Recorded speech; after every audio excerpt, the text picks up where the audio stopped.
सामने विराजमान मेरे प्रिय भाइयों और बहनों, मैं रानी कंवर ज्योति विद्यापीठ उच्च माध्यमिक विद्यालय की छात्रा आज आप सभी के सामने महिला सशक्तिकरण में समाज की भूमिका पर कुछ शब्द कहना चाहूंगी।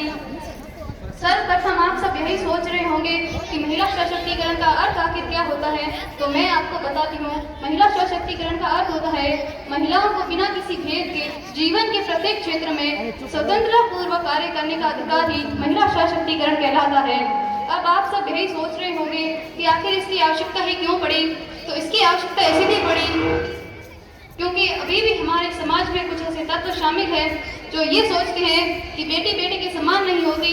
तो मेरा प्रश्न है उन लोगों से कि क्यों आखिर वे अपनी पत्नी के इलाज के लिए महिला डॉक्टर को ही ढूंढते हैं? क्या है उनके पास इस बात का कोई जवाब? कहने को तो इस नारी शक्ति की लंबी जुबान पर हर कोई एतराज दिखाता है, फिर क्यों न जाने कोई ये गूंगी लड़की से शादी के लिए मना करता है? क्या है उनके पास इस बात का कोई जवाब? फेसबुक के बारे में तो आप सभी ने सुना ही होगा। उसी फेसबुक के सीईओ मार्क जुकरबर्ग ने अपनी बेटी पैदा होने की खुशी में अपनी संपत्ति का 99% दान कर दिया। जी हाँ, 99% तक दान कर दिया। और दूसरी तरफ हमारे देश में एक बाप अपनी बेटी की शादी के लिए घड़ी पहनना तक छोड़ देता है और हम कहते हैं कि हमारा देश बहुत उन्नति कर रहा है।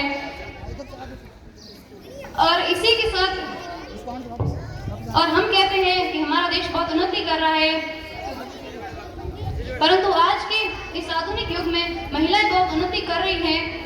सरकार के द्वारा भी महिलाओं के लिए बहुत सी योजनाएं जैसे बेटी बचाओ बेटी पढ़ाओ योजना, सुकन्या समृद्धि योजना, उज्ज्वला योजना जैसी कई योजनाएं चलाई जा रही हैं, जिससे नारियां भी अपनी स्वतंत्रता पूर्वक अपना कार्य स्वयं कर सके। और हमारा समाज भी आजकल नारियों के महत्व को धीरे धीरे समझ रहा है और हमें भी उसी तरह इन नारियों का सम्मान और सद्भाव रखना चाहिए। इसी के साथ मैं एक लाइन कहना चाहूंगी कि जब नारी है शक्ति सारी तो क्यों कहते हो उसे बिचारी। इसी के साथ मैं अपनी वाणी को विराम देना चाहूंगी। बहुत बहुत धन्यवाद।